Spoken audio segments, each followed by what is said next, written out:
সে আমার নিঃস্বার্থ ভালোবাসা পর্ব ৮। গ্যাঞ্জাম পার্টি এই প্রথম উপলব্ধি করল এই গ্যাংয়ের কোনো একটি সদস্য ব্যতীত কতটা প্রাণহীন এই গ্যাঞ্জাম পার্টি। বর্ষার বাড়িতে গিয়ে বর্ষাকে পাওয়া যায়নি। কুসুম কাট কাট গলায় বলে দিয়েছিল বর্ষার চাকরি হয়েছে। ওরা যেন বর্ষাকে সেখানে গিয়ে তুলকালাম কাণ্ড না করে। ওরাও কোথাও ঘুরতে যেত না, কিন্তু নেহাল ও সুভাষ থাকায় অগত্যা সকলকে যেতে হলো। তবে আড্ডায় ভ্রমণ কোনোটাই জমেনি, পুরোটা সময় ছিল নিষ্প্রাণ। আহিলের মেজাজ ছিল তুঙ্গে। একটা দিনও রেস্ট দিল না মেয়েটাকে।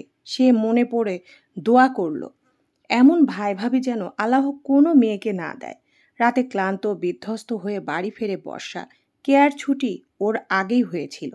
বর্ষার শরীরে যেন একটুকু শক্তি আর বল অবশিষ্ট নেই। সেলসম্যানের কাজ, সারাদিন দৌড়াদৌড়ি আর কাজের উপর একটুখানি রেস্ট করার সময়ও নেই। কোনো রকমে দুটো খেয়ে শুয়ে পড়ে। বিছানায় শরীর রাখতে প্রতিটা অঙ্গ প্রত্যঙ্গ ব্যথা অনুভব করে। হাত পা টান করে আস্তে আস্তে আরাম অনুভব করে। সে যত তাড়াতাড়ি কাজের সাথে নিজেকে মানিয়ে নিতে পারবে ততটাই তার জন্য ভালো। কাত হয়ে শুয়ে কেয়া ওর দিকে তাকিয়ে ঘুমিয়ে পড়েছে। বর্ষাও চোখে অজস্র ঘুম, চোখ খুলে রাখা দায় তার। হঠাৎ করে মনে পড়ে যায় আজকে বন্ধুদের কথা। কাজের চাপে ওদের কথা বলার সুযোগই পায়নি। বাড়ি এসে যখন ওরা ওকে পায়নি তখন নিশ্চয়ই ওরা অনেক কষ্ট পেয়েছে। বন্ধুদের নিয়ে চিন্তাধারা করতে করতে ঘুম চলে আসে বর্ষার চোখে। শরীর এতটাই ক্লান্ত ছিল যে ফজরের সময়ও ঘুম ভাঙেনি। কুসুম এসে নিজেই উঠিয়ে ডাকে তাকে। ভদ্রভাবে নয়, তার স্বভাবস্বরূপভাবে ডেকে বসেছিল। চাকরি নিয়েছিস বলে কি বাড়ির কাজকর্ম কিছু করা লাগবে না? সারাদিন সব কাজ তো আমাকেই করতে হবে। সকালে রান্নাটা তো অন্তত তুই করতে পারিস। ভাবির কথার উত্তর দেয়নি বর্ষা। তাড়াতাড়ি করে বিছানা ছেড়ে অজু করে নামাজ আদায় করে, রান্না বসায়, উঠান ঝাড়ু দেয়, যা তার নিত্যকর্ম সব শেষ করে গোসল করে খেয়ে দিয়ে কেয়ার সঙ্গে বেরিয়ে পড়ে। রিকশায় বসে কেয়া জিজ্ঞেস করে, রাতে কখন এসেছিলি? 10:30। 10টা পর্যন্ত জেগেছিলাম, এরপর দেখি ঘুমে আর তাকিয়ে থাকতে পারছি না, তাই ঘুমিয়ে পড়েছিলাম। উত্তরে বর্ষা মৃদু হাসলো। কেয়া জিজ্ঞেস করলো, কাজ করতে কেমন লাগছে? ভালোই। প্রথম প্রথম একটু কষ্ট হবে, পরে ঠিক হয়ে যাবে, কিন্তু একটু সাবধানে থাকবি। মালিকের বউ যে দরজাল তা কিন্তু আগেই বলেছি। সব মালিকরাই কি এমন হয়? না, আমার মালিক তো অনেক ভালো। এখানে আপাতত কোনো লোক লাগবে না, যদি লাগে আমি তোকে এখানে নিয়ে আসব। আচ্ছা। রিকশা থেকে নামে দুজন। বর্ষার শোরুমে 3টা শোরুম পরে কেয়ার শোরুম গিয়ে আল্লাহ হাফেজ বলে বিদায় নেয়। বর্ষা শোরুমের ভিতরে যেয়ে দেখে হাফিজ নামের ছেলেটা ঝাড়ু দিচ্ছে আর জিশান নামের ছেলেটা জুতা পরিষ্কার করছে। বর্ষা কি করবে বুঝতে না পেরে চুপ করে দাঁড়িয়ে রইল। কিছুক্ষণ বাদে মালিকের বউ আসে। ওনার নাম কামরুন নাহার। দেখতে বেশ মোটাসোটা, স্বাস্থ্যবতী, গায়ের রং কালো, মুখে সব সময় রাগী ভাব থাকে। মহিলাটাকে দেখলেই ভয় লাগে। কামরুন নাহার চেয়ারে বসে জিশানকে বলে, জিশান তুই সর, এই নতুন মেয়েটা জুতা পরিষ্কার করুক। জিশান একবার বর্ষার দিকে তাকিয়ে বলল, সমস্যা নেই ম্যাডাম, আমি পারবো। এত কথা বলছিস কেন? কাজ না করিয়ে কি বসিয়ে রাখবো? জিশান এর কথার পিঠে আর কিছু বলল না। বর্ষা এগিয়ে গিয়ে বলল, কি করতে হবে? জিশান একটা সুতি কাপড় দিয়ে বলল, আপনি এই সাইডের জুতাগুলো পরিষ্কার করুন, আমি ওই সাইডেরগুলো করছি। বর্ষা মাথা নাড়িয়ে জুতা সব পরিষ্কার করা শুরু করলো। শেষ হলে বর্ষা পিছনের সাইডে গিয়ে দাঁড়ায়। আস্তে আস্তে কাস্টমার আসা শুরু করে। শোরুমের মালিক এসে জিসানকে দায়িত্ব দেয় যেন সমস্ত কাজ বর্ষাকে শিখিয়ে দেয়। বর্ষা কাপড় চোপড় ভাঁজ করতে জানে, কিন্তু মার্কেটের কাপড়গুলো ভাঁজ করার নিয়ম বোধহয় আলাদা। জর্জেট বোরকা 3 পিস ভাঁজ করতে গিয়ে তাকে বিপাকে পড়তে হচ্ছে। ওর অপারগতা দেখে জিশান হাসছে। জিশান এতক্ষণ চুপচাপ থাকলেও এবার বেশ চঞ্চল হয়ে উঠেছে।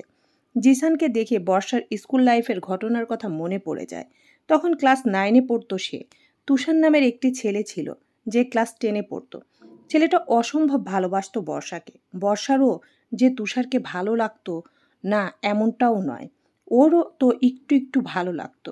কিন্তু এই ভালো লাগার ডালপালা গজানোর আগেই খবরটি বাসায় ভাইয়ের কানে চলে যায়। সম্পর্ক না হওয়া সত্ত্বেও বিনা দোষে অনেক মার খেতে হয়েছিল বর্ষাকে। এরপর যদি তুষারের সাথে কোনো কথা বলে তাহলে তুষারকেও মারবে বলে দিয়েছিল। তখন থেকে বর্ষা তুষারকে এড়িয়ে চলত। তুষার এসএসসি পরীক্ষা দেওয়ার পর দেখা সাক্ষাৎ কমে গিয়েছিল, আর এখন তো কোনো খোঁজ খবরই নেই। জিশানের স্টাইল, হাসি, দুষ্টুমি সব তুষারের মতো। এজন্যে বর্ষা আরও বেশি বিব্রত হয়। একই তো কাজ ঠিকঠাক পারছে না, অন্যদিকে জিশানের দুষ্টুমি বর্ষাকে আরও বিচলিত করে তুলছে। লাঞ্চ টাইমে শোরুমের এক আপুর সাথে বাইরে খেতে গেল বর্ষা। মেয়েটা বর্ষার চেয়ে বেশ বড়, নাম সুস্মিতা। খেতে খেতে সুস্মিতা বলল, তোমায় একটা কথা বলি, জিশানের সাথে বেশি কথা বলো না। বর্ষা ভুরু কুঞ্জন করে জিজ্ঞাসা দৃষ্টিতে তাকিয়ে থাকে। সুস্মিতা পানির বোতলে চুমুক দিয়ে বলল, যারা নামের মেয়েটিকে দেখেছো না? হুম। যারা কিন্তু বেশ দাপট ওই শোরুমে। কামরুন নাহার ম্যামের বাড়িতেই থাকে। কাজেও কথায় এক্সপার্ট, তাই তো ম্যাম ওকে নিজের বাসায় রেখেছে। তো জিসানের সাথে কিন্তু যারার সম্পর্ক রয়েছে। ও অনেকবার বাঁকা চোখে তাকিয়েছে তোমার দিকে। ওই মেয়ের আচরণ তেমন ভালো নয়, ঝামেলা করতে পারে। বর্ষা হতাশ দীর্ঘশ্বাস ছাড়ে। কিন্তু আমি তো কারোর সাথে কথাই বলি না। জিসান একটু পর পর এসে কাজের তদারকি করছে আর দুষ্টুমি করছে। বর্ষা রাগ করার, গম্ভীর হওয়ার ভান ধরে থাকে। কিন্তু জিসান এমন এমন কথা বলে যে না হেসেও পারে না। সন্ধ্যার সময় দোকানে বেশ ভিড় হয়। এই সময় কাজ করতে হিমশিম খেতে হয় সকলকে। কয়েকটা দম্পতি আসে কেনাকাটা করতে। বর্ষাকে বাচ্চাগুলোর দেখাশোনা করতে বলা হয়, যাতে করে বাচ্চাদের বাবা মা শান্তিতে কেনাকাটা করতে পারে। বাচ্চাগুলো দুরন্তপানার সাথে বর্ষা একা পেরে ওঠে না। একটাকে সামলাতে আরেকটা দৌড়ায়। শেষে হাফিজ এসে ওকে সাহায্য করে। সন্ধ্যার পর ভিড় একটু কমে। মালিক বা তার বউ এখন কেউ নেই। একটু আরাম করে যে বসবে তারও উপায় নেই। সিসি ক্যামেরায় বাড়িতে বসেই তারা সব দেখে। দাঁড়িয়ে দাঁড়িয়ে কাপড় ভাঁজ করা শিখছে বর্ষা। যারা অন্য পাশে ছিল, তার মাথার উপর ফ্যান চলছে। শোরুমে এসি আছে, কিন্তু সবসময় ছাড়া হয় না। যখন কাস্টমার আসে তখন এসি ছাড়ে। যারা বর্ষাকে ডেকে পাশে বসায়। মনে মনে একটু ভয় পায় বর্ষা। যারা অবশ্য কোনো খারাপ ব্যবহার করেনি। হেসে জিজ্ঞাসা করেছে, তুমি শুধু জবই করো? বর্ষা মাথা নাড়িয়ে বলল, না, পড়াশোনাও করি। কিসে পড়ো? ইন্টার দিয়েছি এবার। তুমি? যারা একটু চুপ করে থেকে বলল, আমি ভার্সিটিতে পড়ি। ও, কোন ইয়ারে, কোন সাবজেক্ট? যারা চুপ হয়ে যায়। বর্ষা জানতো যারা হয়তো কোনো উত্তর দিতে পারবে না, কারণ সে সুস্মিতা থেকে যারা সম্পর্কে প্রায় সবই জেনেছে। যারা 7 পর্যন্ত পড়েছিল, এরপর আর পড়াশোনা হয়নি। তাহলে সবাইকে মিথ্যে বলার দরকার কি? যারাকে অস্বস্তি থেকে মুক্তি দিতে বর্ষা প্রসঙ্গ পাল্টিয়ে বলল, তোমার চুলগুলো অনেক সুন্দর, সিল্কি। যারা হাসলো, বলল, থ্যাংক ইউ। আচ্ছা, একটা প্রশ্ন করি জি, তুমি কি রিলেশন করো? না। করবে? না। আরে, একটা ভালো ছেলে আছে বলে কসমেটিকের সাইডে বসে থাকা একটা ছেলেকে দেখায়। ছেলেটি কালো, দেখতেও তেমন নয়। আল্লাহর সকল সৃষ্টিই সুন্দর, তাই কাউকে নিন্দে মন্দ করতে নেই। তবুও মানুষের দৃষ্টিতে সৌন্দর্যের পার্থক্য রয়েছে। সেই দৃষ্টিতে এই ছেলে বর্ষার তুলনায় কিছুই নয়, কোনো দিক দিয়েই নয়। এর চেয়ে অনেক বেটার সুন্দর হ্যান্ডসাম ছেলের থেকে প্রপোজাল পেয়েছে সে। যারা কি তাকে এতটাই তুচ্ছ ভাবা শুরু করেছে? বর্ষা নিরুত্তর রইল। যারা বলল, ওর নাম রাকিব, দেখতে এত সুন্দর না হলেও মনটা কিন্তু খুব ভালো। পড়াশোনা না করলেও সমস্যা নাই, নিজেদের বাড়ি আছে, বাপ অনেক বড় লোক, এখানে চাকরি করে শখের বসে। তোমাকে প্রথম দেখাতেই পছন্দ করেছে, চাইলে রিলেশন করতে পারো, বিয়ে করলেও সুখে থাকবে। বর্ষা আবার হেসে ফেলে, মৃদু হেসে বলে, ওর বাপের অনেক টাকা, অনেক বড় লোক। এসব দেখে আমি রিলেশনে কেন যাব? আমার প্রতি এমন মনোভাব আনার কারণটা কি আপু? তেমন কিছুই না, ও তোমাকে পছন্দ করে তাই বললাম। তাকে বলে দিয়েন আমি তাকে পছন্দ করি না। ভেবে দেখতে পারতে। ভাবার কিছুই নেই। রিলেশন করার মন মানসিকতা থাকলে অনেক সুন্দর এবং বড়লোক ছেলের সাথেই করতে পারতাম। অভাবের তাড়নায় চাকরি করতে এসেছি, এর মানে এই নয় লোভের বশবর্তী হয়ে কারোর সাথে সম্পর্কে জড়াতে হবে। এতগুলো কথা কিভাবে বলে ফেলেছে সে নিজেও জানে না। তবে প্রতিটি ক্ষেত্রে তাকে কেন সবাই এমন তুচ্ছ ভাববে? সে তো তুচ্ছ নয়, হয়তো এজন্যই আজ এতগুলো কথা বলতে পেরেছে। যারা একটুখানি সময় চুপ করে থেকে বলল, আচ্ছা এটা বাদ দাও, আমার একটা কাজ করে দেবে কি? জিশানকে পটাতে পারবে? সম্ভবত ও তোমাকে পছন্দ করে, ওকে দিয়ে তোমায় ভালোবাসার কথা বলাতে হবে। এতে আমার লাভ। ও যদি তোমাকে ভালোবাসার কথা বলে তাহলে তোমার পড়াশোনার খরচ আমি চালাবো। বর্ষা তাচ্ছিল্য করে বলল, দরকার নেই আপু, সে যে আপনার বয়ফ্রেন্ড সেটা আমি জানি। তাছাড়া আমার প্রতি তার অন্য কোনো মনোভাব নেই। যাকে ভালোবাসেন তাকে বিশ্বাস করতে শেখেন। আমি যাই, অনেক কাজ পড়ে আছে। বর্ষার কান্না পাচ্ছে। নতুন জায়গায় আসতে না আসতে এমন প্রতিদ্বন্দ্বী তৈরি হওয়ার কি খুব দরকার ছিল? সব সময় তার সাথে কেন এমন হবে? কোথায় গেলে একটু শান্তি পাবে, স্বস্তি পাবে? সেদিনের পর থেকে জিসানকে এড়িয়ে চলা শুরু করে। প্রয়োজনেও কোনো কথা বলে না, তেমন সামনেও যায় না, কাজ শিখে অন্যদের কাছে। জিসান যেন হয়তো কারণটা আজ করতে পেরে গুটিয়ে যায়। শোরুমের মালিক বর্ষাকে চুপচাপ কাপড় ভাঁজ করতে দেখে জিজ্ঞেস করে, মন খারাপ নাকি পিচ্চি? বর্ষা মাথা তুলে তাকায়, মৃদু হেসে বলল, না বস, তাহলে এত চুপচাপ কেন? এখানে তুমি সব সেলসম্যানদের থেকে ছোট। হইচই না করে সবসময় নীরব থাকো, এত শান্তশিষ্ট হলে হয়? বর্ষা কি বলবে বুঝতে না পেরে চুপ করে রইল। বসের বউ অতিরিক্ত রাগী হলেও বস মানুষটা বেশ ভালোই। রাকিবকে প্রত্যাখ্যান করায় বেশ কিছুদিন বর্ষার উপর ক্ষেপেছিল সে। সামনাসামনি পড়লে কিংবা চোখাচোখি হলেও রাগের দৃষ্টিতে তাকাতো। এখন অবশ্য তেমন করে না, স্বাভাবিক বন্ধুসুলভ আচরণই করে। বর্ষাও আস্তে আস্তে সবার সাথে সব কিছুর সাথে নিজেকে মানিয়ে নিচ্ছে। কাজে ভুল হলে কামরুন নাহার ম্যামের অদম্য ধমক, বকাও খেতে হয়।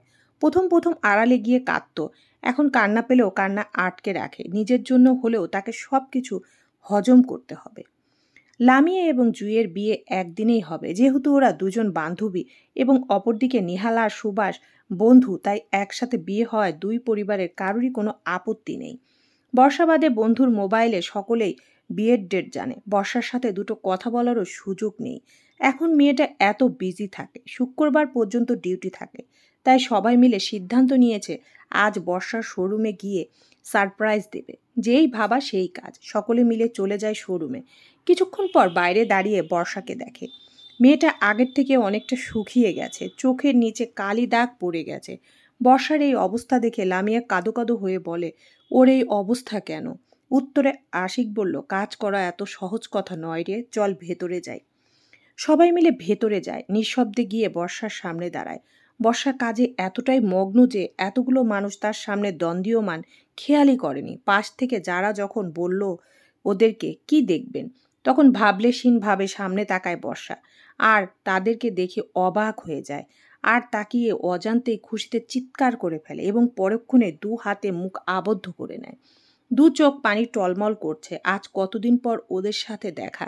1 সপ্তাহ না, এরও বেশি সময় হবে। বর্ষা বেরিয়ে এসে ওদেরকে জড়িয়ে ধরে। আহিল, দিদার আর আশিক নিষ্পলকভাবে তাকিয়ে রয়েছে। ভেতরে ভেতরে আনন্দ কষ্ট অনুভব করতে পারলেও মেয়েদের মতো সেটা প্রকাশ করতে পারছে না। ওরা কান্নাকাটি করতে করতে গল্প জুড়ে দেয়। পাশ থেকে যারা গম্ভীর হয়ে বলে, এটা গল্প করার জায়গা নয়, এখানে আমরা গল্প করে এসেছি। আপনাকে কে বলেছে? আর আপনি কে? হ্যাঁ, শোরুমের মালিক। যারা থতমত খেয়ে যায়। আশিক লামিয়াকে থামতে বললেন। জুই বলল, কাস্টমারদের সাথে এমন ব্যবহার করার সাহস কোথায় পান? ম্যানারলেস মেয়ে। কই বস কোথায় আপনার? হইচই শুনে কামরুন নাহার এগিয়ে আসেন। কি হয়েছে? কোমল কণ্ঠে জিজ্ঞেস করেন। কি হয়েছে? এবার জুই বলল, কেমন কর্মচারী দোকানে রেখেছেন আন্টি? সামান্য ম্যানার্সটুকু নেই? বর্ষা আমাদের কলেজ ফ্রেন্ড, ওর সুবাদে এখানে এসেছি কেনাকাটা করতে। আর আপনার এই সেলস ম্যান বলে কি না এটা গল্প করার জায়গা না? এতদিন বাদে নিজের ফ্রেন্ডের সঙ্গে দেখা হয়েছে, কথা বলবো না আমরা? অবশ্যই ও বুঝতে পারেনি, তোমরা কিছু মনে করো না। যারার দিকে কঠিন দৃষ্টিতে তাকিয়ে বললেন, সরি বলো ওদেরকে। যারা অনিচ্ছাকৃতভাবেও সরি বলল। ওর সরি কেউ পাত্তা দিল না। আর সত্যি সত্যি শোরুম থেকে সবাই মিলে অনেক কেনাকাটা করলো। কামরুন নাহার নিজে সবাইকে কফি খাওয়ালেন, এমনকি বর্ষার সাথে ওদের কথা বলার সময় দিলেন। ওরা চলে যাওয়ার পূর্বে কিছু ব্যাগ বর্ষাকে দিয়ে বলল, এগুলো তোর জন্য। আহিল আসার পর থেকে বর্ষার সাথে বিশেষ কথা বলেনি। যাওয়ার সময় নিজের আবেগ কষ্ট কোনটায় আটকে রাখতে পারল না। আদুরে ভাবে বর্ষার মাথায় হাত রেখে বলল, নিজেকে দেখেছিস কি অবস্থা করেছিস? প্লিজ খেয়াল রাখিস একটু। বর্ষার চোখ দুটো ফেটে কান্না আসতে চাচ্ছে।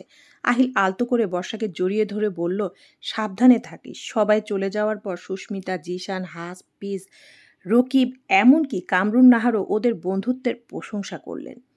একটানা প্রায় 2 সপ্তাহ কাজ করে শরীর নেতিয়ে গেছে বর্ষার, তাই বস আজকের জন্য ওকে ছুটি দিয়েছে। দুপুর পর্যন্ত কোনো রকম একটুখানি ঘুমিয়েছে, তাতেও কুসুমের প্যানপ্যানানির শেষ নেই। ঘুম থেকে উঠে গোসল করে অল্প কিছু খেয়ে নেয়। কুসুম শান্ত কণ্ঠে বলল, তিয়াসকে নিয়ে একটু পর দোকানে যাস তো? কিছু লাগবে? না, ওকে কিছু কিনে দিস, বাইরে যাওয়ার জন্য কান্নাকাটি করছে। আমি নিয়ে যেতাম, কোমরের ব্যথাটা বেড়েছে, হাঁটতে কষ্ট হয় এখন। আচ্ছা তুমি বিশ্রাম করো, আমি নিয়ে যাচ্ছি। বর্ষা ভাবল এই সুযোগে বন্ধুদের সাথেও দেখা করা যাবে দুপুরে। জমানো কিছু টাকা নিয়ে নিল। তিয়াসকে কোলে নিয়ে বর্ষা বেরিয়ে যায়। আগে ফ্লাক্সি রোডের দোকানে যেতে হবে। কোনো একজনকে ফোন করে দেখা করার কথা বললেই সেই বাকিদেরকে জানিয়ে দিবে। প্রতিমধ্যে একদম সামনে এসে একটা গাড়ি থামে। গাড়িটা বর্ষার কেমন যেন একটু চেনা চেনা লাগছে। জানালার কাচ নামিয়ে স্টিয়ারিংয়ে থাকা ছেলেটি যখন মাথা বের করলো, তখন অজান্তেই বর্ষার অষ্টদয় প্রসারিত হয়। এগিয়ে গিয়ে বিস্মিত কণ্ঠে বলে ওঠে, আপনি? আহনাব মুচকি হেসেই বলল, কেমন আছো? ভালো আছি। আপনি কবে এসেছেন? আজ সকালে, বলে তিয়াসের গাল টেনে আদর করে দেয়। তিয়াস গাড়িতে ওঠার জন্য কান্নাকাটি শুরু করে দিয়েছে। কোনোভাবে বর্ষা ওকে সামলাতে পারছে না। আহনাব হেসে তিয়াসের দিকে 2 হাত বাড়িয়ে দেয়। তিয়াসও একদম লাফ দিয়ে আহনাবের কোলে চলে যায়। ছোট বাচ্চা বলে জানালা দিয়ে যেতে পেরেছে। ওকে কোলে নিয়ে আহনাব বলল, তোমাকে তো জানালা দিয়ে নেওয়া সম্ভব না, তুমি ওদিক দিয়ে গাড়িতে ওঠো। বর্ষা বাধ্য হয়েই গাড়িতে উঠতে হয়। তিয়াস শান্ত হয়ে এখন আহনাবের কোলে বসে আছে। আহনাব জিজ্ঞাসা করে, কোথায় যাচ্ছিলে? এমনি তিয়াসকে নিয়ে একটু হাঁটতে বের হয়েছিলাম। উদ্দেশ্যহীন? ঠিক তা নয়, ভেবেছিলাম বন্ধুদের সাথে দেখা করব। তাহলে তো বিরক্ত করে ফেললাম। সমস্যা নেই। আপনি হঠাৎ দেশে আসলেন, কোনো জরুরি কাজ? আর বলো না, তোমার আন্টির মাথায় ভূত চেপেছে। কয়েকদিন ধরে কান্নাকাটি করছিল দেশে আসার জন্য। আসার পর এখন আরেক কাহিনী শুরু হয়েছে। কি হয়েছে? বিয়ে করতে বলে। বর্ষা হেসে বলে, ভালো, বিয়ে করে ফেলুন। আহনাব এ কথার কোনো উত্তর না দিয়ে বলল, তোমার জব কেমন চলছে? বর্ষা অবাক হয়ে পাল্টা প্রশ্ন করে, আপনি জানেন আমি জব করি? চলবে ইনশাআল্লাহ।